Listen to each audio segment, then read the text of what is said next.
ঘুমের মধ্যে মানুষ হাউ মাউ করে চিল্লায়, কেন? ওর বাপ মারা গেছে, মা মারা গেছে। উঠে দেখে যে না, ও স্বপ্নে দেখেছে।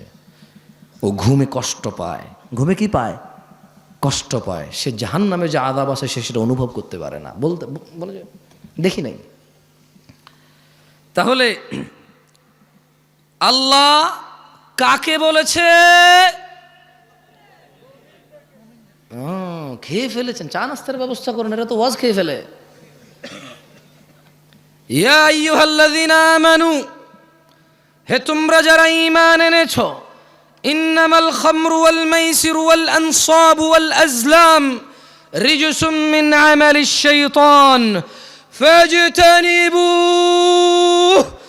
লাআল্লাকুম তুফলিহুন। ও আমার যুবক ভাই, মনোযোগ দিয়ে শোনো, তোমার রব কি বলছে। তিনি বলছেন, ও তোমরা যারা ঈমান এনেছো, নিশ্চয় মদ, জুয়া, প্রতিমা ও ভাগ্য নির্ণয়ক তীর হচ্ছে ঘৃণ্য বস্তু, শয়তানের কারসাজি। সুতরাং তোমরা এইসব বর্জন করো। কেন বর্জন করবে? লাআল্লাকুম তুফলিহুন, লাআল্লাকুম তুফলিহুন। মদ ছেড়ে দাও, লাআল্লাকুম তুফলিহুন। জুয়া ছেড়ে দাও, লাআল্লাকুম তুফলিহুন, যাতে তোমরা সফল হও, বিজয়ী হও। কোনো মানুষ মদ খেয়ে, নেশা করে অথবা জুয়া খেলে সফল হবে না, ইম্পসিবল। আল্লাহ সুবহানাহু ওয়া তাআলা বলেছে এটা, যে তোমরা মদ ছাড়ো, জুয়া ছাড়ো। কেন? লাআল্লাকুম তুফলিহুন, যাতে তোমরা সফল হতে পারো। আবু দারদা রাদিয়াল্লাহু আনহু থেকে বর্ণিত, তিনি বলেন, আমাকে আমার প্রিয় বন্ধু রাসূল সাল্লাল্লাহু আলাইহি ওয়াসাল্লাম এই মর্মে ওসিয়ত করেছেন, লা তাশরাবিল খামর ফাইন্নাহা মিফতাহু কুল্লি শারর। আবু দারদা রাদিয়াল্লাহু আনহু বলছে যে মুহাম্মদ সাল্লাল্লাহু আলাইহি সাল্লাম আমার বন্ধু আমাকে ওসিয়ত করেছে। কি করেছে? কি করেছে? আপনারা ঠিক বলতে বলতে অভ্যস্ত তো, ওইটাই খালি বলেন, অন্য কিছু আর বলেন না। কি করেছে? ওসিয়ত করেছে। আমার সাথে পড়েন হাদিসটা, বলেন আবু দারদা রাদিয়াল্লাহু আনহু থেকে বর্ণিত। না, জোরে বলেন, আবু দারদা রাদিয়াল্লাহু আনহু থেকে বর্ণিত। তিনি বলেন, আমাকে আমার প্রিয় বন্ধু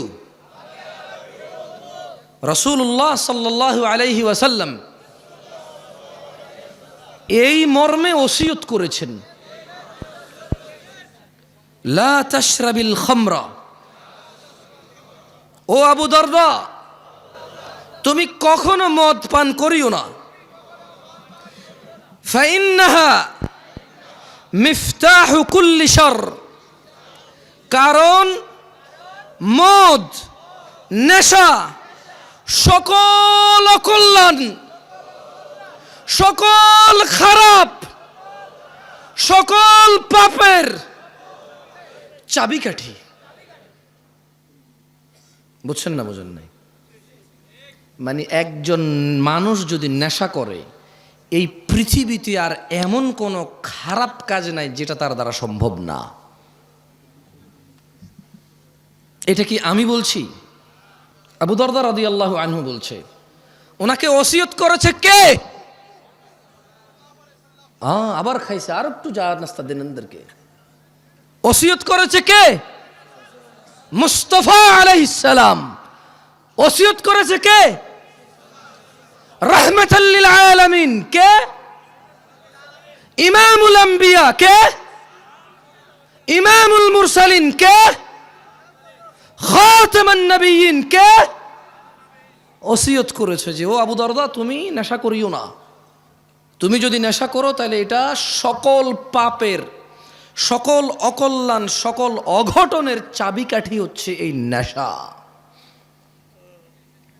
তাইলে ছোট্ট একটা গল্প বলি বনি ইসরাইলের। কেমন? আল্লাহ নবী সাল্লাল্লাহু আলাইহি ওয়াসাল্লামও বলেছে যে তোমরা বনি ইসরাইলের গল্প বলো, তবে মিথ্যা বলিও না। কি বলিও না?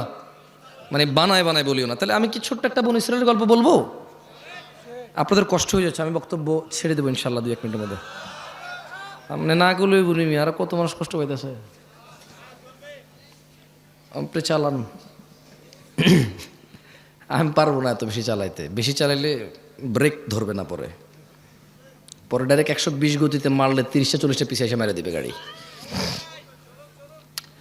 একদা বনি ইসরায়েলের জৈনিক রাষ্ট্রপতি, মানে একজন সরকার প্রধান বা রাজা, ওর যুগের মানে ওই রাজা তার সময়ে একজন আবেদ, বুজুর্গ মানে বুঝেন, নেককার মানুষ। কি মানুষ? নেককার মানুষ। তো ওই রাষ্ট্রপতি ওর যুগের একজন নেককার মানুষকে 4টি কাজের যে কোনো একটি কাজ করতেই হবে বাধ্য করেছে, যদি না করে ওকে হত্যা করবে। তাহলে বনি ইসরায়েলের একজন রাষ্ট্রপতি একজন বুজুর্গ নেককার মানুষকে কয়টি কাজ করতে বলছে? না, এই যে খেয়ে ফেলছেন, 4টির যে কোনো একটি, মানে করতেই হবে। 4টির যে কোনো একটি হলেও করতে হবে। তো তাকে শোনো, তুমি হয় মদ খাবা, অথবা মানব হত্যা করবা, মানুষকে খুন করবা, অথবা শূকরের মাংস খাবা, অথবা তুমি কি করবা? জেনা ব্যভিচার করবা। তাহলে লোকটা কি আমাদের মতো কেউ ছিল? কি ছিল? ফরহেজগার। মাশাআল্লাহ। তাহলে ঠিক আছে, এবার ওয়াজ শুনতেছেন আপনারা, মাশাআল্লাহ তাবারাকাল্লাহ। শেখ আব্দুল্লাহকে নিয়ে আসেন, আমি কিছুক্ষণের মধ্যে ছেড়ে দেবো, তো ওনাকে নিয়ে আসেন। তাহলে লোকটা ফরেজগার ছিল, ওকে কয়টা জিনিসের যে কোনো একটা করতে বাধ্য করেছে? 4টার। 1 নেশা, কি? 2 হত্যা, 3 ব্যভিচার, 4 শূকরের মাংস। এখন ওকে বলছে যে তুমি যে কোনো একটা হইলেও করতে হবে, নাহলে তোমাকে হত্যা করা হবে। তো ওই বুজুর্গ চিন্তা করলো, শূকরের মাংস কিভাবে খাই, মানুষ কিভাবে হত্যা করি? না, এটা এখানে লেখা নাই। বুজুর্গ হয়তো 4টার মধ্যে বাধ্য ছিল। ওকে ওর রাষ্ট্রপতি বলতেছে যে তুমি এটার যে কোনো একটা করতেই হবে। তো জীবন বাঁচানোর জন্য নির্বাচন করেছে মদকে। মানে শূকরের থেকে ইজি না? আর মুসলমানদের মধ্যে কে হাত তোলেন তো, কে শূকর খাইছেন? এ পুরো গ্রামে মুসলমান সমাজে শূকর জবাই হয়? গাঁজা পাওয়া যায় কিনা? হ্যাঁ, দেখছেন ওই বুজুর্গরও একই অবস্থা হয়েছিল। আর হাসতেছে, আবার হাসতেছে, এরা কমেডি বুঝবে।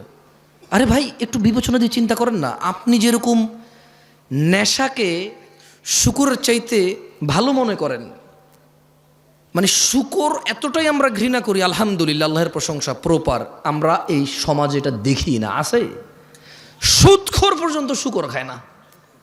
সুদ খাওয়া কি? শূকর খাওয়া কি? শূকর খাইলে গুনাহ কার লগে? সুদ খাইলে গুনাহ আল্লাহর লগেও মানুষের লগেও। সুদের গুনাহ মাপ পাওয়া বেশি কঠিন। ঘুষ খাওয়া কি? শূকর খাওয়া কি? শূকর খাইলে কার সাথে গুনাহ, আর ঘুষ খেলে কার সাথে গুনাহ? আল্লাহ এবং মানুষের সাথে। মানুষের হক খাইছে সে, আমি বুঝাইতে পারি নাই। তো এই দেশে ঘুষখোর আছে? মুসলমান ঘুষখোর আছে? মুসলমান শূকরখোর আছে? মুসলমান মদখোর আছে? মুসলমান শূকরখোর আছে? নাই। তো আপনি হয়তো চিন্তা করবেন যে ওই লোক যদি এত ফরজগার হয় তাহলে সে মদ নির্বাচন করলো কেন? কারণ বস্তুত মদ, শূকর অথবা হত্যা, ব্যভিচারের চাইতে নর্মাল মনে হয় মানুষের কাছে। এটা মানুষের কাছে মনে হয়। কার কাছে মনে হয়? আপনাকে একটা কথা বলি, মনে হওয়ার কারণ আছে। যে অপরাধটা যত বেশি ভয়ানক, শয়তান ওইটাকে তত সহজ করে, তত সুশোভিত করে তুলে দেখায়। বুঝছেন? তো ওই ফরেজগার লোক কি নির্বাচন করেছিল? মদ নির্বাচন করেছে। পরিশেষে উক্ত ব্যক্তি বাধ্য হয়ে মদ পানকে সহজ মনে করে তা করতে রাজি হলো। কিন্তু যখন সে মদ খেলো, মদ খাওয়ার পর সে সম্পূর্ণ মাতাল হয়ে বাকি 3টা কাজও সে করছে। কারণ মদ খেলে বিবেক চলে যায়। মদ খেলে কি চলে যায়? তো যখন সে সহজ মনে করে মদ খেলো, নেশাগ্রস্ত মাতাল হয়ে জেনাও করছে, শুকরও খাইছে। আল্লাহ তাআলা আমাদেরকে বুঝার তৌফিক দান করুন। আমি যে একটু আগে বলেছি যে যেই অপরাধটা যত বড়, মানুষের জন্য যত ধ্বংসশীল, শয়তান এটাকে তত কি করে দেখায়? সুন্দর করে দেখায়। দেখেন আল্লাহ কি বলে কোরআনুল কারীম, আউযু বিল্লাহি মিনাশ শাইতানির রাজিম। ইন্নামা ইউরিদুশ শাইতান إنما يريد الشيطان أن يوقع بينكم العداوة والبغضاء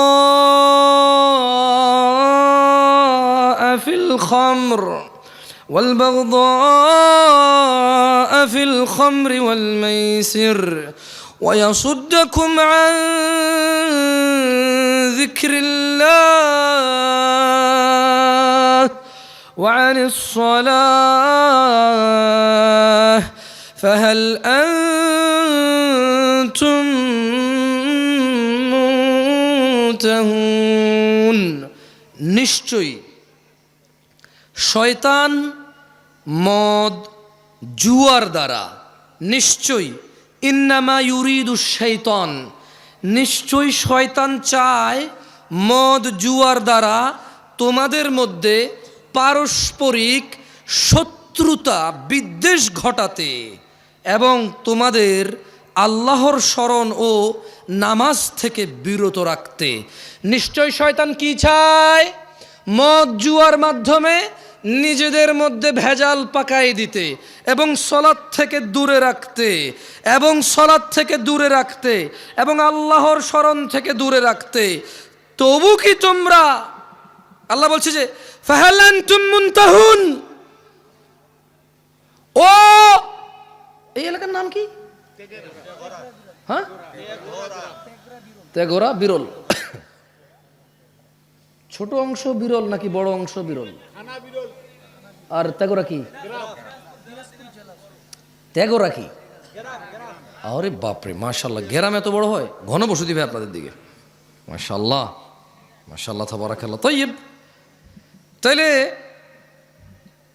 সূরা আল মাইদা আল্লাহ বলছে যে ইন্নামা ইউরিদুশ শাইতান, শয়তান চায় আন ইউকিআ বাইনাকুমুল আদাওয়াতা ওয়াল বাগদাআ ফিল খামরি ওয়াল মাইসির,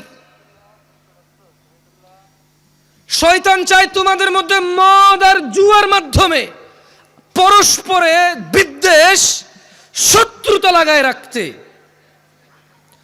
ওয়াসুদ্দাকুম আন যিকরিল্লাহ,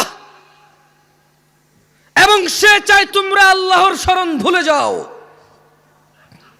ওয়া আনিস সালাহ, শয়তান চায় তোমরা নেশার জুয়ার বলিবশত হয়ে নামাজ থেকে বিরত থাকো। আল্লাহ আজ্জা ওয়া জাল বলছেন ফাহাল আনতুম মুনতাহুন, তবু কি তোমরা বিরত হবে না নেশার জুয়া থেকে? কি থেকে? তাহলে নেশার জুয়ার মধ্যে শয়তান কি করতে চায় আমাদের পরস্পরের মধ্যে? ভুলে গেছেন সবাই। নেশা আর জুয়া এই দুইটা দিয়ে শয়তান আমাদের আপোষে কি করতে চায়?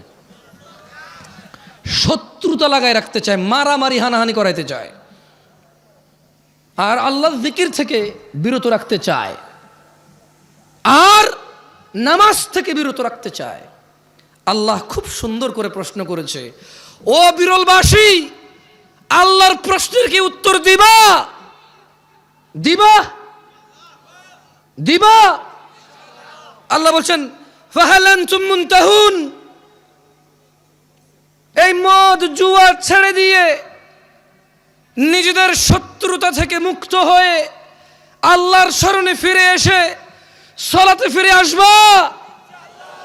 ওয়া মা তাওফীকি ইল্লা বিল্লাহ, আল্লাহ আমাদেরকে তৌফিক দান করুন। যাই হোক, আমাদের শেখ আব্দুল্লাহ ইবনে আব্দুর রাজ্জাক হাফিজাহুল্লাহ চলে আসছে। আমি অনুভব করি মন থেকে আমার কথা বলা এবং ওনার কথা বলা দুইটা কথা হলেও ওনার কথা বলায় আমার কথা বলার চাইতে বেশি জ্ঞান, প্রচার এবং প্রসার পায়, এটা আমি মনে প্রাণে বিশ্বাস করি। সেজন্য আমি জ্ঞানকে অগ্রাধিকার দেব, বুদ্ধিমত্তাকে অগ্রাধিকার দেব, দিয়ে আমি আমার বক্তব্য বেশি লম্বা করব না, 2-3 মিনিটের মধ্যে শেষ করে দেবো ইনশাআল্লাহুল আজিজ। মাদকের বিস্তার কিয়ামতের আলামত। ভাই আমার, ঘুষ, সুদ, চুরি, ডাকাতি, দুর্নীতি করে এই সম্পদের পাহাড় কার জন্য? সন্তানের জন্য। তোমার সন্তানের উপরে আসমানটা ভেঙে পড়বে, এই জমিনটা ফেটেও ধসে যাবে, কারণ তুমি টাকার বলিবশত হয়ে, ক্ষমতার বলিবশত হয়ে, উদাসীনতায়, শারীরিক আনন্দে তুমি ভুলে গেছো আনাস ইবনে মালিক রাদিয়াল্লাহু আনহু قال, আনাস ইবনে মালিক রাদিয়াল্লাহু আনহু থেকে বর্ণিত, তিনি বলেন قال রাসূলুল্লাহ সাল্লাল্লাহু আলাইহি ওয়াসাল্লাম, আল্লাহ রাসূল সাল্লাল্লাহু আলাইহি ওয়াসাল্লাম বলেছেন, মিন আশরাতিস সাআতি আন ইউরফাআল ইলম, কিয়ামতের আলামত হচ্ছে, কিয়ামতের আলামতের অন্যতম আলামত হচ্ছে ইলম উঠে যাওয়া, ওয়ায়াসবুতাল জাহল, মূর্খতা প্রতিষ্ঠিত হওয়া, ওয়ায়ুশরাবাল খামরু ওয়ায়াযহারাজ জিনা। মানে কিয়ামতের অন্যতম আলামত হচ্ছে ইলম উঠে যাবে, মূর্খতা প্রতিষ্ঠিত হবে, মদ পান ও জিনা ব্যভিচার প্রচার হবে, ব্যাপক হবে, বৃদ্ধি পাবে। তো জিনা ব্যভিচার আর নেশা করে যে তুমি কিয়ামতকে নিয়ে আসবা, এই সম্পদ, এই সুন্দর বাড়ি গাড়ি, সন্তান তো ভোগ করতে পারবে না, ওর উপরে তো পাথরের বৃষ্টি হবে, ওর উপরে তো জমিন, ওর নিচে তো জমিন ধসে যাবে, ও তো ওর গোষ্ঠী শুদ্ধ উদ্ধার হয়ে যাবে। ভাই, সো নিজের সন্তানের কথা চিন্তা করো। এই পৃথিবীতে কিয়ামত ডেকে আনার তো দরকার নাই। আল্লাহ যেই অন্যায়গুলো করলে পৃথিবীকে আর টিকায় রাখবে না, সেই অন্যায়গুলো থেকে আল্লাহ আমাদেরকে বিরত হওয়ার তৌফিক দান করুন। এই পৃথিবীতে আমরা আমাদের সন্তান সন্ততি সহ আল্লাহর ইবাদত করে, আল্লাহকে সন্তুষ্ট করে, আল্লাহর সন্তুষ্ট চিত্তে আল্লাহর সাথে সাক্ষাৎ করার আল্লাহ তাআলা আমাদেরকে তৌফিক দান করুন। আমি আল্লাহ সুবহানাহু ওয়া তাআলার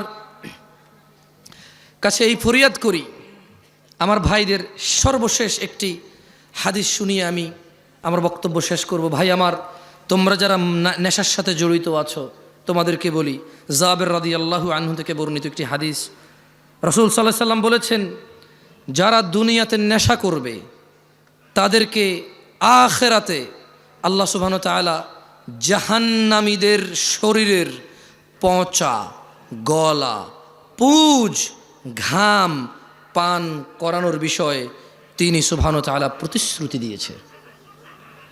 যারা নেশা করবে, নেশাখোরদের আখিরাতে আল্লাহ সুবহানাহু ওয়া তাআলা জাহান্নামীদের পচা, গলা, পুজ, ঘাম খাওয়াবে। আল্লাহ তাআলা আমাদেরকে এই আযাব সম্পর্কে হৃদয়ে অনুভূতি দিয়ে ওনার কাছে বিগত দিনের বিষয়গুলোর জন্য ক্ষমা চেয়ে ওনার দরবারে আল্লাহ সুবহানাহু ওয়া তাআলা আমাদেরকে ওনার সাথে সাক্ষাতের তৌফিক দান করুন। আমিন। আকুলু কওলি হাযা ওয়াস্তাগফিরুল্লাহ লি ওয়া লাকুম ওয়া লিসাইরিল মুমিনিনা ওয়াল মুমিনাত ফাস্তাগফিরু ইন্নাহু হুয়াল গফুরুর রহিম। আমি আল্লাহর কাছে দোয়া করি, আল্লাহ তাআলা আমাকে ক্ষমা করুন এবং আপনাদেরকে ক্ষমা করুন। আপনারাও আল্লাহর কাছে দোয়া করিয়েন, আল্লাহ আপনাদের ক্ষমা করুক এবং আল্লাহ আমাকে ক্ষমা করুক। সুবহানাকা আল্লাহুম্মা ওয়া বিহামদিকা আশহাদু আল্লা ইলাহা ইল্লা আনত আস্তাগফিরুকা ওয়া আতুবু ইলাইক। ওয়াসসালামু আলাইকুম ওয়া রাহমাতুল্লাহি ওয়া বারাকাতুহু। তো কমেডিয়ান শ্রোতা ছিল না, বক্তব্য শুনতো কোরআন সুন্নাহ থেকে। কি শুরু করছেন ভাই? কি এগুলো? কি শোনেন না আপনি? আপনার মন কোথায়? আমি তো শুনতে পাচ্ছি আমারটা নিজে ভালো। এই তোমরা সাউন্ড সিস্টেম ধরবা না, একদম বরাবর আছে এটা। আপনি মনোযোগী হন।